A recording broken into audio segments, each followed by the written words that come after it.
Thanks so much for attending this webinar. This is a really important topic for me. I'm a mother of 4 children. I've been a teacher for 25 years. I've been a SENCO.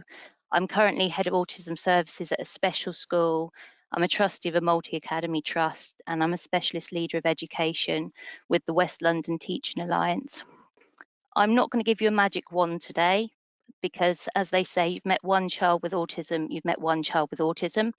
Every girl is unique and will have different challenges. Some of the things I say today may not help the girls that you've got on your radar. They might, but everybody's a little bit different. So the teacher's ASD girl radar, they tend to be very well behaved and compliant and fine in school. That's not always the case, so don't use that as your only tool. They tend to have very high anxiety, which can be hid quite well. No one's an expert on individual children, so it's really, really important that you spend a lot of time with the parents because they will know their daughters better than you do. This is something actually I feel quite strongly about. A few jobs ago when I was a SENCO, I had my head teacher call me in. I was teaching full time and I was a SENCO. And she kind of said to me, "Oh, I think a day's, a bit too much time to be having as a SENCO. Can you cut that time down a little bit? What do you spend most of your time doing?" And I said, "Well, speaking to parents, well, you can cut that out, can't you? That would save you a lot of time." I just found that really frustrating because parents were where I got all my knowledge from of the individual child because they are the experts on that child. A friend of mine wanted to join this webinar and she said, "Oh, it asks what your job description is. I'm just a mum." And I had to say to her, "You are the expert on your child. We are not as educators." So it's really, really important that there's this dialogue constantly. And that's something parents' evening, be asking those questions. If there's a child or a girl that you are a little bit unsure about, ask those questions at parents' evening, or don't even wait till parents' evening. Get them in really, really soon and have a chat. And if they do come to you and say, "Oh, that doesn't sound like the child we see at home," please listen. Please believe them. It breaks my heart a little bit where parents bring in videos of what their behaviour of their daughters are like at home, because I want to say to them, "I believe you. You don't need to show me a video. It's quite disturbing. I believe you. I know what you're saying is true." So please, parents are absolutely key when you're talking about teachers trying to find ways of supporting girls and identifying these girls at school. Support staff tend to notice things that we don't as teachers because they're in the class, they're working with children all the time. They see them out on the playground. They see them when they pop into the toilets to check. They see which girls are hanging around in the toilets a lot. So again, like parents, spend a lot of time with support staff unpicking things. At year 5, things tend to start to unravel with friendships. It's not an indicator in itself. Any teacher who's ever taught year 5 will tell you half your time is spent sorting out year 5 friendship issues. There are earlier signs, but they do tend to unravel in year 5.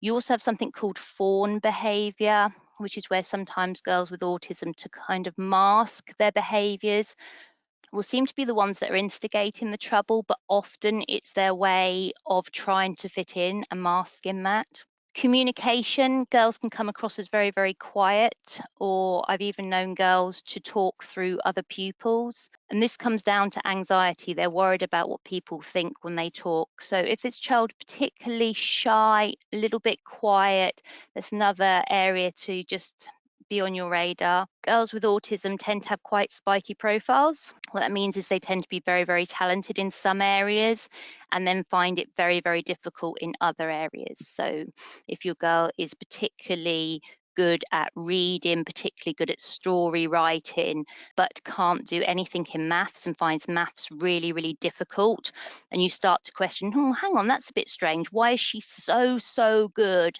at literacy but finds maths so difficult?" Or the other way around, you tend to get this spiky profile. Most people are better at some things than others, but most of us can do things more or less. But you find that's a good indicator if there's this really spiky profile. Underachieving as well. If there's a girl and you're a little bit confused because when you speak to them one-to-one, they seem cognitively very, very able, but their test results show something else. And I think this is why a lot of girls are missed as well, because if you get the meeting expectations, for want of a better word, tend to get missed a little bit.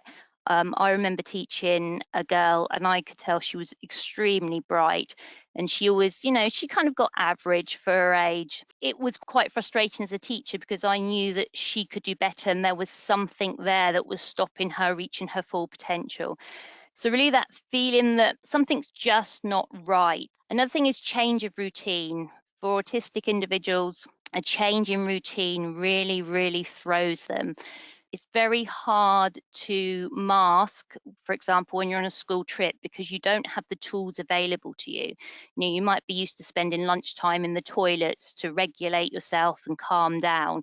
And when that's taken away because a school trip is quite different, you might see some quite different behaviours. So that's another thing to just be looking out on. Also, what tends to happen, and which is very dangerous with masking, is girls, they forget who they actually are. They don't really know who they are.